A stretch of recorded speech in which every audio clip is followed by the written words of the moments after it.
Olá, pessoal. Eu sou Débora Rafaeli. Paulo Mubarak. Bem-vindos ao último episódio dessa temporada do Se Não Gera Caixa, Tá Errado. Um podcast onde a gente conversa sobre aquilo que realmente é importante para as empresas, que é gerar caixa. E nesse último episódio, a gente vem com verdades incômodas e decisões difíceis. Empresário, você é menor do que imagina. Pois é. São inúmeros os casos, Débora, de gente que tinha dinheiro e faliu. Não são? Inúmeros. Todo mundo sabe de pelo menos um. Todo mundo. E nós, como consultores, nós somos empresários também. Sim. Nós temos empresas. Sim. E nós lidamos basicamente com empresários de médio porte. De empresas de médio porte. O que é médio porte? Empresas entre 100 e 1 bilhão. Uhum. É isso. Empresas menores que 1 bilhão, menos com faturamento inferior a 100 milhões, a gente chama de empresas pequenas. Empresas maiores que 1 bilhão, empresas médias para grandes, porque grande é outra dimensão, né? E o que nós notamos é que, por vivermos em um país muito pobre, quem tem um pouquinho mais incorre no erro de se achar rico. O primeiro dia da decadência de uma empresa é quando ela se acha rica. Quando o empresário se acha rico. E há muitas verdades incômodas, Débora. Muitas. E eu já vou sair com uma. Esse é um episódio que podia se chamar merda. Só merda vem agora. Mas é merda preciosa. É para você evitar de fazer merda na sua empresa. Porque a gente fala muito de aprender com o que é bom, com bons exemplos. Muitas vezes as pessoas querem ir para a exceção, mas a gente também tem que aprender com os erros dos outros. Erros. Não é? É. Primeira... Não vou usar o palavrão para não... Mas, primeira porcaria. Várias porcarias. Famílias de empresários que retiram dividendos demais da empresa. Olha que simples. Como você calcula quanto você pode tirar de dividendos? Free cash flow. Você calcula o free cash flow, subtrai ainda dele, se você tem dívidas para pagar, o que sobrar, você deveria, mais ou menos, distribuir 50% e os outros 50% reinvestir na empresa. Agora, se tivesse aqui um saco de risadas, eu acionaria nesse momento. Quem faz isso? O pessoal mete o pé no caixa da empresa. Empresas com dívidas, mas dívidas altas. 40%, 50% da receita. A família me tira 1 milhão por mês da empresa. Barak, eu já vi... 1 milhão.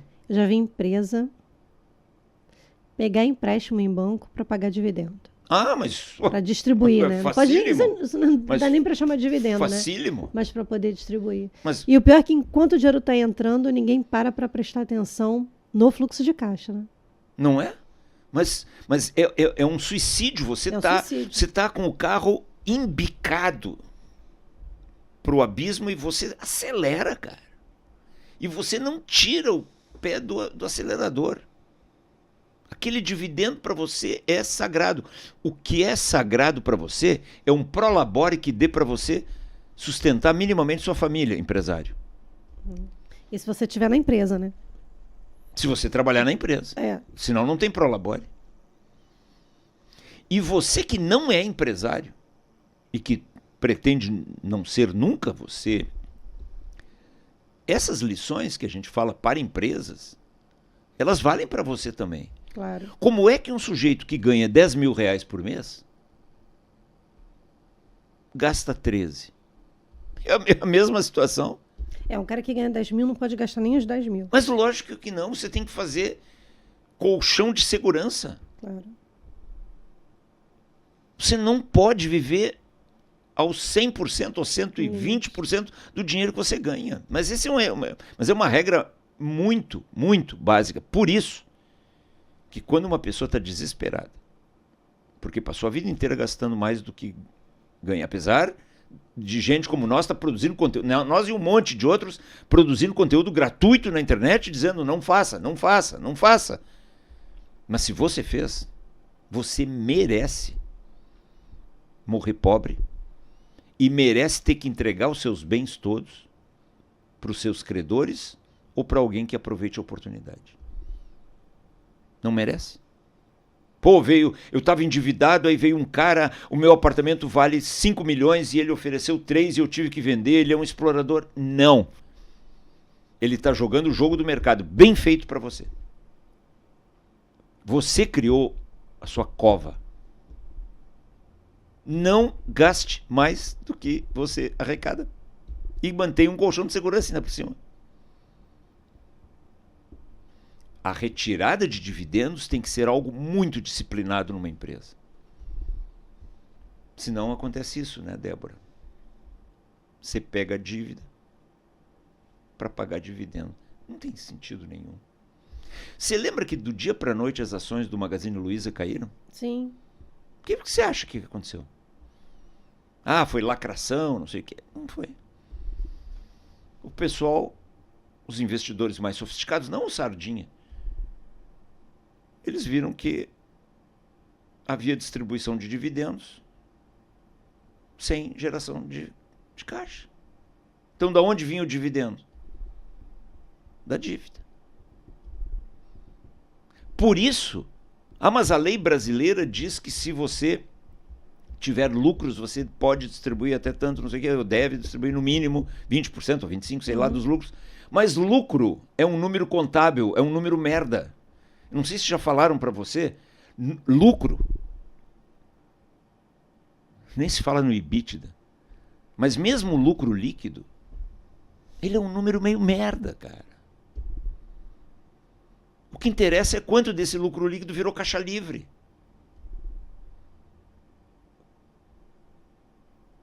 Deu lucro, mas não deu caixa. Distribui o lucro. Mas como não tem caixa, pega a dívida. Ação desaba. Não é? Essa é a primeira porcaria. Quer mais uma porcaria, Débora? Mais uma. Vou relatar um caso real que aconteceu com um cliente meu do Piauí. Estou lotado de clientes no Piauí. A empresa, antes da minha chegada, ela era uma empresa, uma indústria regional, sadia, saudável, gerando caixa, sem dívidas. Tiveram a ideia de crescer. Sonho grande. Mas como se cresce? Devagarinho. Mas eles tinham pressa, que é o maior passaporte para a desgraça. Simultaneamente, eles tinham crédito, porque era uma empresa super saudável. Eles começaram a abrir unidades em vários estados brasileiros, totalmente distantes onde era o nicho, onde desconhecia o mercado. Então eles foram simultaneamente, porrada no caixa, para mercados que eles não conheciam, porrada no caixa. Contratando equipes à torta e à direito, porrada no caixa. Aumentando o estoque, aumentando contas a receber, aumentando necessidade de capital de giro, porrada no caixa. E a dívida, que antes não existia, foi crescendo, porque eu preciso de grana para financiar esse troço todo. E quando eu vi aquela situação, no primeiro dia, eu disse para o CEO, para um dos sócios que estava lá, e para mais uma galera de gestores, eu disse, com esses números, a empresa não para de pé. Bom, E aí foi indo o trabalho. Mas havia intrinsecamente no DNA da empresa uma dificuldade muito grande de reduzir custos. E aí eles queriam aquilo que você falou. Só vender. E eu fiz um relatório para eles, espontaneamente, que eu nem vou ler o relatório aqui, mas o relatório dizia basicamente o seguinte: você deve crescer de acordo com as possibilidades de endividamento, de conhecimento de mercado, de curva de aprendizado do seu free cash flow. Eles nem sabiam o que era free cash flow. Eles só olhavam os números contábeis. E os números contábeis davam um lucrinho. Só que o caixa piorando aceleradamente. E pessoas boas, gente, mas eles dependiam única e exclusivamente e desesperadamente da venda. E como eu já falei, nós já falamos, Débora, nessa temporada, claro que você tem que vender a essência de uma empresa, blá, blá, blá, mas você não pode depender desesperadamente de uma venda. Você não pode contar desesperadamente. Que sua venda vai crescer ao ponto de você resolver toda a sua vida. Isso. E para eles, do jeito que eles montaram um modelo de negócios, ou vendia o dobro ou eles se encaminhariam para a falência. Não havia alternativa. E eu escrevi no relatório para eles algo que eu gostaria de compartilhar com vocês. As projeções de uma empresa, elas devem ser preparadas para um mercado normal. Mas o que é um mercado normal?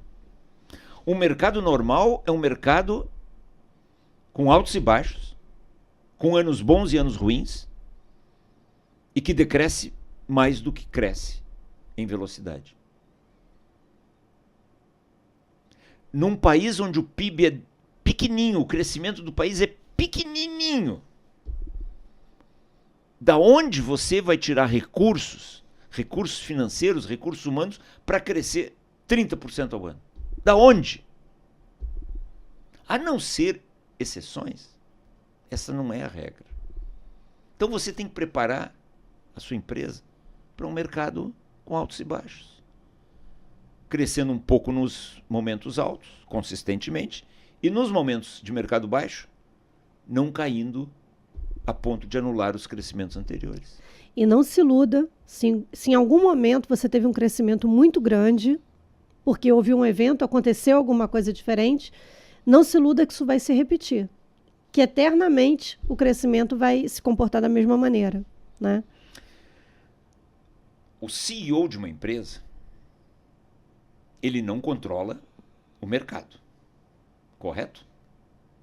Ele pode ter vários mecanismos para se dar bem no mercado, mas controle sobre o mercado ele não tem. Ele tem que saber como sobreviver no mercado. Ele não tem controle sobre os fornecedores, ele não tem controle sobre os clientes, ele não tem controle sobre os concorrentes. Mas ele tem 2 botões de emergência. Um botão é o SG&A e outro botão é o CAPEX. Ah, Mubarak, não sei o que é SG&A. Vai estudar. Brincadeirinha. Vai fazer o nosso curso. Sabe o que é SG&A? SGIA. É uma sigla em inglês que o pessoal usa pra caramba, por isso que a gente usa. Que são as despesas S de sales, as despesas com vendas. As despesas gerais, G de general. E as despesas administrativas, administrative. Essas despesas de SG&A são as despesas operacionais da empresa, frete, marketing, comissões de vendedores, estrutura de vendas, estrutura de back-office, jurídico, RH, TI, administração da empresa, o cabeção da empresa. Elas não deveriam passar, mas assim, olha, hoje eu estou bonzinho, mas assim, de 15% da receita líquida. Ah, mas isso depende do negócio. Mas vai se catar. Que depende do negócio o quê? Você acha que dinheiro está ligando se você tem um negócio A, B ou C? Você tem que, em qualquer negócio, você tem que ter caixa, cara. Não fique justificando a incompetência pelo negócio onde você está. Então você é burro 2 vezes. Você não consegue gerar caixa no negócio atual e ainda está no negócio errado. Porra! O que tem de errado com você? Né? Essa empresa, quando a gente dividia o SG&A pela receita líquida, dava quase 40%. A margem bruta deles era 45, 46. Aí você tirava 40 de SG&A, dava um lucro operacional de 5, 6%, que já ficava no estoque e no contas a receber. Ou seja, a geração de caixa operacional, o free cash flow, era tudo negativo. Ou muito pequenininho. E a dívida aumentando. E todo mundo só querendo fazer o quê, Débora? Vender, vamos vender. Claro que tem que vender. Mas às vezes o mercado não há milagre. Eu tenho um cliente. Pô, esse é digno de nota, Débora. É o meu menor cliente.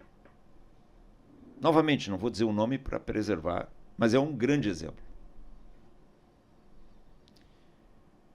Quando eu cheguei na empresa, 2020, outubro de 2020, no mesmo dia estava entrando um dos filhos do dono para trabalhar na empresa, que nunca tinha trabalhado em lugar nenhum. A empresa estava esfacelada. Faturamento anual, 7 milhões. Já sei quem é. Pois é. Aí nessa empresa, eu digo, eu e os donos e o rapaz, esse, filho de um dos donos, a gente tomou 2 medidas simultâneas. Primeiro, foco total na venda. Porque eles estão sem ar. E segunda, não aumentar despesas de fábrica de nada em hipótese alguma. Pelo contrário, reduzi-las. Essa empresa hoje, 4 anos depois, está faturando 40 milhões. Dívida quase irrisória. Resolveu várias questões que nem vêm ao caso. Com a mesma estrutura de custos. Talvez um pouco menor. Um botão no SG&A, a mão, baixa o custo administrativo. E outra mão no CAPEX. Cancela investimento. Ali você tem controle. Venda caiu? Aperta o botão do CAPEX, aperta o botão do SG&A. Aperta onde dói menos, cacete. Onde você pode apertar. Na margem bruta, claro que você pode apertar também no custo do produto vendido, mas ali você já tem mais limitações. Às vezes tem fornecedores únicos ou poucos fornecedores. Uhum. Ali você também tem que trabalhar, lógico, mas você tem menos margem de manobra. O impacto é maior. O impacto é maior. Mas botão aqui... E nessa empresa que eu falei agora, essa do Piauí, a turma metia o pé no CAPEX e metia o pé no SG&A. E vamos mais contratar um gerente disso, daquilo. Claro, na boa vontade, mas de boa vontade o inferno está lotado. Estão fazendo até um puxadinho. Não tem mais lugar. Que coisa. Que porcaria. Você... Aquela história, Débora. O cara, para ser CEO, seja herdeiro, seja um profissional, você sabe, a Débora é uma bem-sucedida CEO. Você tem que treinar, cara. Você chega lá, agora com autoridade. Mas o mercado está cagando para sua autoridade. O dinheiro caga para você. Caga e anda para você. Para o sobrenome da sua família, para sua marca. O dinheiro caga e anda. Você tem que tratar bem o dinheiro. É aquela história que vários caras diziam, você tem que tratar bem a bola. Não é? Não dá gosto ver o Messi jogando, o Cristiano Ronaldo, o Pelé. Porra, os caras tratam bem a bola. Aí a bola vem para eles. A bola gosta de ser bem tratada. O dinheiro também. Trate bem o dinheiro, cara. Não seja o seu próprio ladrão. Às vezes o cara é o ladrão dele mesmo. Porcaria, né? E você que não é CEO, não é diretor, não é dono de empresa, faça o mesmo com a sua vida. Porque a sua família é uma empresa. Você é uma empresa. Não tinha aquela revista famosa, eu acho que tem ainda, Você S.A. Sim. O título é brilhante.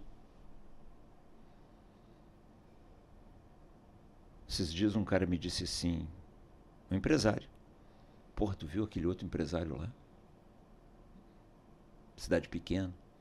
Eu digo que foi. Comprou um Porsche. Isso não impacta você, Mubarak? Eu digo, olha, quando um cara compra um Porsche, a única conclusão que eu chego sobre o cara é que ele sabe gastar. Agora, se ele sabe ganhar dinheiro, se ele sabe poupar dinheiro, se ele sabe fazer caixa, não me diz nada. Pelo contrário, me deixa em alerta.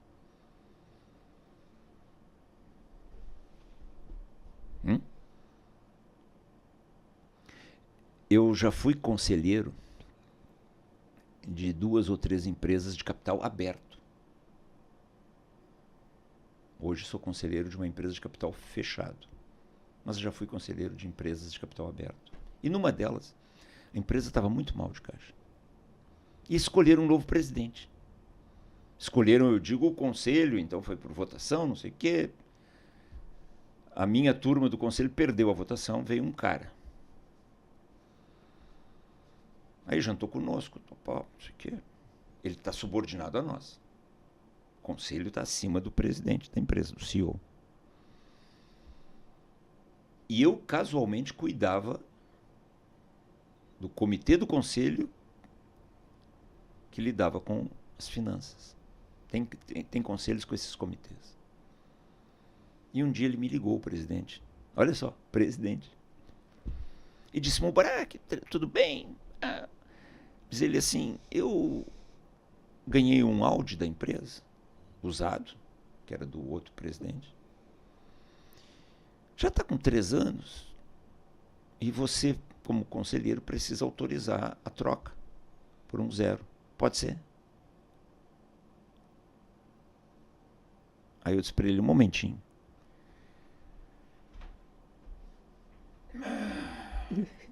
Me joguei para trás, pensei, passou 1 minuto, voltei.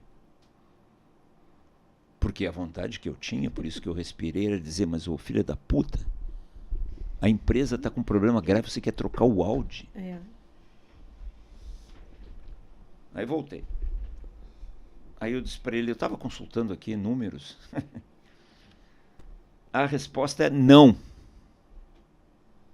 Não, como assim? Eu digo, como assim? Não. Não é não. Você não entendeu? A empresa tá em dificuldades financeiras, você é o novo presidente, e lamba os beiços que eu não tiro o áudio atual de você. Porque eu estou pensando seriamente em ninguém mais ter carro. Não, mas não pode falar assim. Eu digo, tanto posso que eu já falei. Eu digo, você tem alguma dúvida? Senão você está perdendo meu tempo. Bom, virou meu inimigo. Mal me cumprimentava nas reuniões. Eu também não gosto de gente assim. E nós acabamos demitindo ele no conselho. Um cara de 68 anos. Não era um jovenzinho. Mas o fato é que um cretino, quando fica velho, ele continua cretino. A velhice não tira a cretinice dele. Tem uma amiga que diz que os idiotas também envelhecem. Isso, os cretinos também é boa. Os cretinos também envelhecem, os idiotas também envelhecem. Mas veja o conceito que esse cara tinha da empresa. E olha... Usar a palavra que você usou em outro momento é indecente. Indecência? É indecente. É indecente, a gente está falando de dívida, de salvar a empresa. E a pergunta é, ô fulano, você que veio aqui para organizar a empresa, teoricamente, quando você vai botar no caixa com um carro novo? Quanto que o teu carro novo vai trazer para o caixa da empresa? Menos vai economizar? É. Então você não precisa me perguntar, a resposta você está dando. Não devia, né? Você não deveria me fazer essa pergunta. Não devia. Toda e qualquer ação aqui na empresa é para aumentar o caixa, não para reduzir o caixa da empresa. Aliás, Débora, essa sua frase é muito importante e um exercício para quem está fazendo planejamento para o ano que vem. quais ações dos planos de ação são geradoras de caixa e quais ações são comedoras de caixa. Porque às vezes o pessoal faz um planejamento estratégico que só come caixa. E atenção, quando a gente fala aqui de gerar caixa, a gente está falando o seguinte: o que a gente tem que estar sempre fazendo numa empresa? Maximizando receita e minimizando os gastos. Lógico. É o que tem que fazer o tempo todo, né? E às vezes, quando faz essa pergunta, o que vai gerar caixa, as pessoas só olham para o que vai faturar, para o que vai entrar. Mas não olha a que custo esse dinheiro vai entrar. Então, a geração de caixa, no final das contas, você pode aumentar a sua venda e reduzir sua geração de caixa. Isso. Se o seu custo for muito alto. Isso. Eu entrei numa empresa, numa dessas empresas que eu administrei, que o pessoal falava, olha, vamos aumentar, é empresa de ônibus, aumentar a oferta, botar mais ônibus, tem muita gente, tal. Só que o custo para rodar é muito alto. Eu não quero entrar aqui em polêmica, obviamente você tem que cumprir uma grade, você tem que fazer aquilo que é contratual, mas eu estou falando do ir além. Então vamos... Cara, mas a que custo você vai colocar isso? E o acionista até falava, isso eu aprendi com a Débora. A gente não pode ficar olhando para quanto vai entrar, tem que olhar para quanto vai sobrar no caixa no final do dia. A sobra. Não é? Porque você não pode trabalhar para pagar a tua operação. Você tem que trabalhar para sobrar. Para sobrar dinheiro no caixa. Gente, isso acontecia. Ô, Débora. Eu entrei na empresa, há 3 meses antes de eu entrar, ela perdia 1,5 milhão de caixa todo mês. No mês que eu entrei... O que tem na cabeça dessas pessoas? Ela botou 500 mil. É a ignorância do fluxo de caixa. É não saber olhar para o caixa. Incrível, né? É essa ilusão de que... Da contabilidade. E que faturamento é dinheiro no caixa. Não é. Não é. Essa conta de quanto vai sobrar no caixa é tão o mais importante do que o quanto a gente vai vender. É o free cash flow. Exatamente. O que vai sobrar no caixa é o caixa operacional e o free cash flow. É isso aí. Você falou agora o quê? Você falou o faturamento. Eu já sei que um empresário é meio bobão quando ele diz assim, eu faturo hoje 300 milhões, 400, mas a meta é chegar a 1 bilhão. Bacana, né? Chegar a 1 bilhão, um número simbólico de faturamento. Mas eu disse, e por que você não sonha em gerar free cash flow? Você só quer gerar faturamento, você não quer gerar sobra. Porque o faturamento tem que pagar um custo, tem que pagar despesa. E o que sobra? O que interessa é o que sobra. Que coisa, né, Débora? Vender mais pode matar uma empresa. Pode matar uma empresa. Então o Mubarak e a Débora são retrógrados, eles estão dizendo que não é para vender. Porra, aí é a única solução para você que se pensou assim até agora é nascer de novo, reencarna, cara. Porque nessa vida não tem mais solução. Não é isso que a gente está dizendo. Só a gente está dizendo que a venda tem que ser boa. E venda boa é aquela que sobra dinheiro depois de pagar os custos. Sabe que para explicar isso dentro da empresa, eu gosto muito quando eu estou nas empresas de fazer reunião de acompanhamento. Reunir todo mundo, chão de fábrica, cada 3, no máximo 4 meses, a cada 3, 4 meses, para poder falar do como é que a empresa está indo. Principalmente quando a empresa está numa situação difícil, você tem que trazer as pessoas para perto. Saber o que está sendo pensado, como é que a gente vai reagir, trazer as pessoas para o jogo. E aí tem um exemplo que eu dou que é muito simples, mas é como todo mundo entende. Eu falava para o pessoal, olha só, a gente está faturando aqui, por mês, sei lá, 20 milhões. 20 milhões. Mas o custo disso aqui é muito alto. A gente está gastando 22. Bacana. Estou dando um exemplo. Parabéns. Estou dando um exemplo. Né? A empresa está perdendo, mas olha quanto ela fatura. Fatura a empresa 20 milhões. Por mês. Nossa, mas você sabe quanto custa? Agora, a minha vizinha está fazendo bolo. Ela está faturando por mês R$1.000. E ela gasta 500 para fazer os bolos. Quem ganha mais no final do mês? A vizinha. É melhor fazer bolo. Você entendeu? Mas eu sei que é muito simples o exemplo que eu estou dando, mas todo mundo dentro da empresa entende. E todo mundo dentro da empresa, ela tem que estar imbuída e tem que estar envolvida com esse sentimento que é quanto sobra no final do mês no meu caixa. Você sabe, você está falando aí, eu me lembrei nessa empresa que tentou crescer para tudo que é lugar, essa aí do Piauí. Uma vez, o motorista da empresa me disse, o motorista me levou no hotel, e ele disse assim, seu Mubarak, eu vi isso acontecendo, tá sobrando dinheiro. Isso dá lucro? O motorista, cara. Mas veja... O motorista já sabia que estava faltando caixa. As pessoas não são bobas. Não. Não, as pessoas, elas olham, elas sabem da dificuldade, principalmente quando a empresa está em dificuldade, o chão de fábrica, ele sente.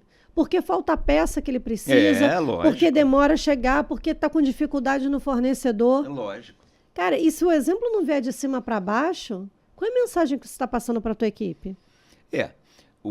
Aí você perde a equipe. Você está passando a imagem de que tudo tá fora de controle na empresa. Não há coerência nenhuma. E isso desmobiliza a equipe. Não é? É duro ser gestor. É duro ser empresário. Exatamente. É duro. Duro. Não é fácil. São decisões difíceis, são decisões solitárias. E o empresário... Resignação. Resignação. E tem um ponto, Débora, assim, bacana.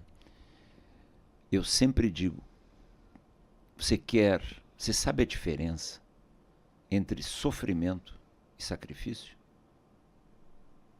Eu sei porque você já me contou. Não, mas nem conta pro pessoal, que é muito bom. Sofrimento é o que o povo brasileiro passa desde que o país foi fundado. Não é? Não sofrimento. E a corrupção, e é o bandido que é preso e depois é solto, e é assalto, e é gente morrendo todo dia no trânsito. Isso não melhora. Há décadas, há séculos. Não é? Ou estou mentindo? Não é isso. Isso é sofrimento. É um ato involuntário. Por exemplo, uma pessoa pega uma doença. Ela vai sofrer. Mas isso é um ato involuntário. E nós, como povo, a gente só vai parar de sofrer quando a gente decidir, durante talvez 2, 3 décadas, se sacrificar. A diferença entre o sofrimento e o sacrifício é a voluntariedade ou não. O sacrifício você escolhe. O sofrimento vem. E aquela história... Você, na empresa, seja você gerente, porteiro ou presidente, você vai sofrer. O sofrimento faz parte, infelizmente, da vida humana. A vida é trágica. Agora, você tem o livre arbítrio para determinar quando você vai sofrer. Se você não quiser sofrer agora, se você quiser investir como se não houvesse amanhã, se você quiser tirar dividendos, lá na frente você vai sofrer muito. Agora, se você decidir se sacrificar agora, lá na frente você vai colher os frutos. Essa é a diferença entre sofrimento e sacrifício. Sofrimento simplesmente vem. O sacrifício você escolhe. E é melhor entre sofrer e se sacrificar que você escolha o sacrifício para depois colher os frutos. Senão você fica a vida inteira sofrendo. As empresas, elas passam a vida inteira sofrendo. Há empresas, Débora, que elas, por um motivo ou outro, elas têm um bom produto, têm um bom mercado, elas não quebram, mas elas passam a vida inteira sofrendo. Não é verdade? É isso. A maioria dos clubes de futebol no Brasil, o Brasil não é um país do futebol, ou era, a maioria dos clubes de futebol no Brasil estão sempre, nos últimos 60 anos, 70 anos, 80 anos, endividados. Nunca decidiram sacrificar-se, resolvem simplesmente sofrer. Isso é muito triste. Alguém que opta pelo sofrimento ao invés de optar pelo sacrifício. O caixa, ser gestor, exige sacrifícios. Muitos. Não é? Você quer ler algo legal sobre isso? Leia qualquer livro sobre o estoicismo. O estoicismo ensina a sacrificar-se. para que mais na frente você colha esses frutos. Agora, quem não quer se sacrificar, passa a vida inteira sofrendo. Escolheu o sofrimento. Não parece ser uma boa escolha. Bom, você trouxe também aqui umas orientações, umas dicas. Você trouxe? Não, você trouxe. Eu trouxe.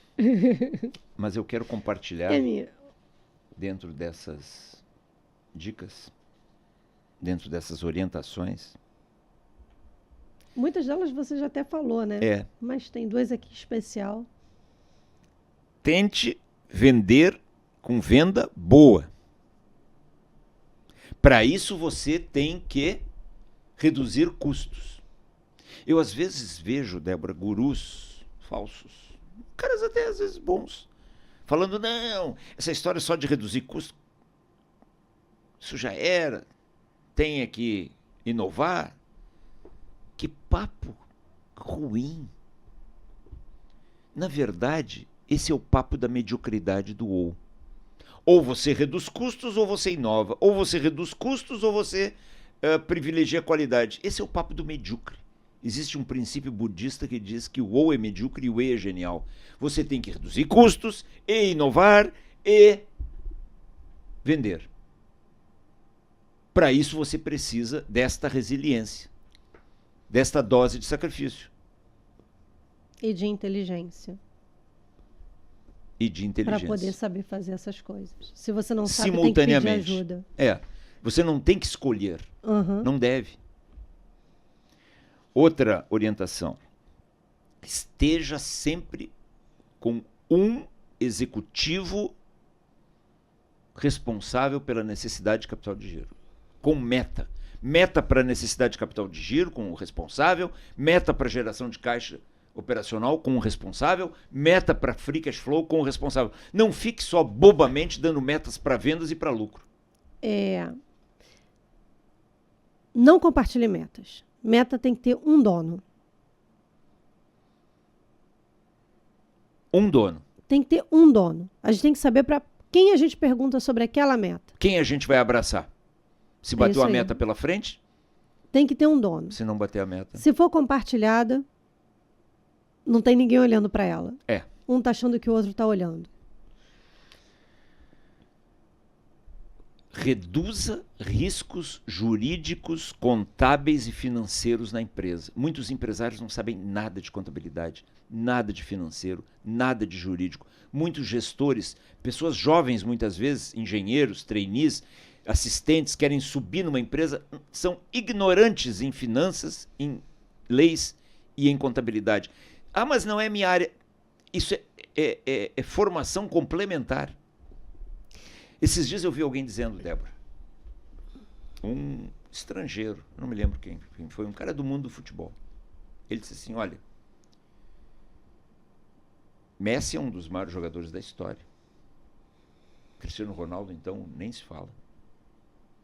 Mas o maior jogador da história foi o Pelé. E alguém perguntou, uma entrevista na Inglaterra, não lembro o nome do cara. Por quê? Porque ele era mais completo. Realmente, se você observar, o Pelé era mais completo. O Messi não cabeceia. O Pelé era do tamanho do Messi e fazia gol de cabeça. O Cristiano Ronaldo é meio durão para driblar. O Pelé sabia driblar. O Pelé era um jogador mais completo. Talvez em uma ou outra habilidade, o Messi, o Cristiano Ronaldo, o Ronaldo Gaúcho, ou muitos jogadores no estrangeiro hoje sejam melhores do que ele.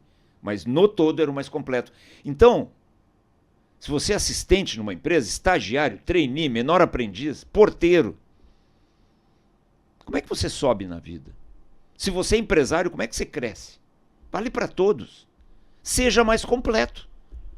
Além da sua especialidade, estude finanças, estude contabilidade, estude o que você precisa saber da parte jurídica, estude tecnologia. Seja o mais completo possível, porque junto com essa completude vem grana. Uma vez, Débora, você vai lembrar, a gente já comentou isso.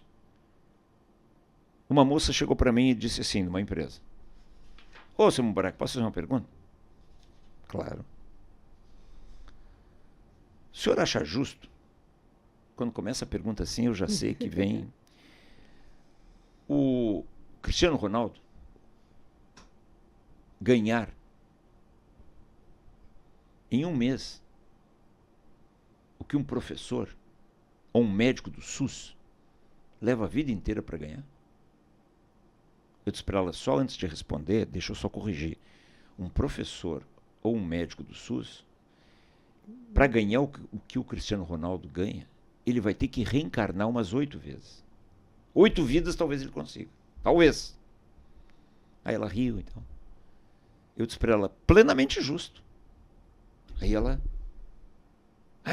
por quê? Eu disse para ela, anote aí que lá vem conhecimento. O mundo paga e sempre vai pagar mais para quem é mais raro, não para quem faz funções importantes. Professores fazem funções importantes, médicos do SUS fazem funções importantes, garis fazem funções importantes. Deixa a cidade sem limpeza para ver o inferno que vira. Porém, você chuta uma pedra, sai 10 de baixo. Tem muitos. Tem muito gari, tem muito professor, tem muito médico do SUS. O mercado são pessoas comuns. Importantes, mas comuns. Agora, Cristiano Ronaldo tem um só. Quando o cara vai jogar uma final de Champions League, tem 2 bilhões de pessoas assistindo, tem marketing gerado, tem empregos gerados, tem dinheiro gerado, tem riqueza gerada ao redor de um cara. Eu disse para ela, então, se você quiser ser rica, ter uma vida decente, seja rara. Por isso que médico raro também ganha mais do que os outros. Por isso que um médico... Por quê? É por isso que um professor raro também vai ganhar mais do que os outros. Isso aí. O mundo paga pela raridade. Pela raridade. É a lei da oferta e da demanda, é a mesma coisa. Não é? E aí vem um cara e diz, não, mas eu não quero estudar nada de contabilidade porque não é a minha área. Mas deixa de ser trouxa, cara. Ou, se você não quiser mesmo, pelo menos entenda porque você vai ser pobre a vida inteira. E não reclame, não se vitimize, não diga que a culpa é dos outros. Só isso. Simples. Mais uma? A gente já falou tantas. Mas continuando o que você está falando, estuda mais, seja raro, cuidado com a fonte que você bebe. Lógico. Né? Lógico. Qual fonte você bebe? Falou tudo agora, Débora. Cuidado também. Tem muita informação hoje na internet, mas saiba fazer uma curadoria daquilo que você vai escutar. Não acredite que tudo também está lá. Né? Você precisa saber qual é a fonte da informação. Quem é que está falando? Você já falou a minha penúltima orientação. Estude mais do que você estuda hoje e tenha um mentor. Alguém realmente que gosta de você, que está interessado em você e que você confie. E que você queira ser igual a ele no futuro. Mas escolha uma pessoa decente. Tenha um mentor, pelo menos um. Porque é essa fonte que você está falando. E a última.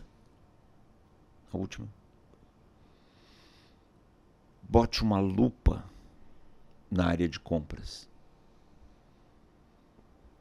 Esses dias um empresário me disse, olha só, esse pessoal que está aí, 3 compradores, os 3 me olhando. Eles compram 300 milhões de reais. Somados. Você não acha que eu estou bem em ser enxuto? Eu disse para ele, talvez, se há uma área onde você não pode economizar tecnologia e gente, não estou dizendo para ter um exército, mas quando você tem uma área de compras muito enxuta, mas muito, você ganha um pouquinho na folha de pagamento e perde um pocão nas negociações. Nas cotações. Nas cotações. Porque não dá tempo. Porque não dá tempo.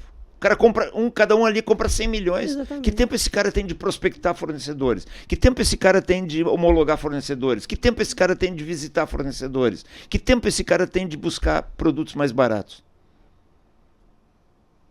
Então você está Atenção ao processo de compras. De compras. Você pode ver que há na internet centenas de cursos de vendas. Procure cursos de compras. Tem, mas muito poucos. E ali sai uma puta de uma grana. Ali sai a sua margem. Ali sai o seu caixa. Dinheiro no caixa não é só o que entra. É o que você É o que deixa não de sair sai. também. Exatamente. Isso, Débora. Dinheiro no caixa não é só o que entra, é o que não sai. Preste muita atenção, mais do que você está prestando hoje, na área de compras. E, para encerrar. Só para falar do dinheiro que não sai, antes de você encerrar, Claro, para deixar último, claro. eu só quero voltar aqui que você falou e eu acabei esquecendo na hora, sobre o jurídico da empresa. Geralmente, ali no jurídico, tem dinheiro na mesa. Um monte. Muito dinheiro na mesa. Um monte. A gente, aqui no Brasil, acostumou a ter um departamento para pagar conta. Para pagar processo, para fazer acordo, Cara, tem muita coisa que dá para fazer para reduzir custo. Prevenção. Muito. Prevenção, bons trabalhos, acompanhar de perto o jurídico. Né, bem tem lembrado. Muito dinheiro, muito dinheiro. Muito dinheiro. Para onde você Preste olha tem atenção. dinheiro, né? Para onde você olha Para onde tem você dinheiro. olha tem dinheiro. E não é um dinheiro bem cuidado. Geralmente tem empresas, a gente contrata já tem o dinheiro ali separado para o jurídico. Quanto eu vou fazer de acordo? As empresas do contencioso. E essas empresas que muitas vezes a gente contrata, tem muitas empresas boas. Lógico. Está falando da geral, não está falando das exceções. Geralmente essas empresas que trabalham com o seu contencioso, cara, elas só vão olhar para o teu processo na hora de estar na frente de um juiz. Exato. Exatamente. Defendem sozinho, te vem com perguntas. Eu já fiz vários trabalhos com o jurídico, com o olhar operacional, fazendo essa ponte. E as perguntas estão erradas, as defesas estão erradas. Não tem trabalho preventivo, tem que corrigir. Então, o jurídico tem que estar muito próximo de RH, tem que estar muito próximo da operação. Da operação. Porque tem muito dinheiro na mesa no jurídico. Muito. Imagina, só o jurídico, só esse minuto final do 8º episódio da primeira temporada, se alguém levar a sério mesmo e colocar em prática, já ganha muita grana gratuitamente. Só isso. Só esse último minuto. Por isso é que talvez nesse próximo ano a gente lance o livro Empresas Nuas. Esses podcasts nossos, eles desnudam a empresa. É ou não é? Porque talvez muito do que nós falamos aqui nessas 8 temporadas não está escrito em lugar nenhum, ninguém fala. O pessoal só fala de tecnologia, inovação, IA. Mas cadê o caixa, cara? O que adianta você agora estar se preocupando com o robô e tal e esquecer o seu caixa? Vamos falar da vida real. Da minha parte, Débora, para encerrar esse 8º episódio e essa temporada, tem um trio. Lápis e papel na mão, porque lá vem conhecimento de ações que para mim resumem tudo que a gente falou.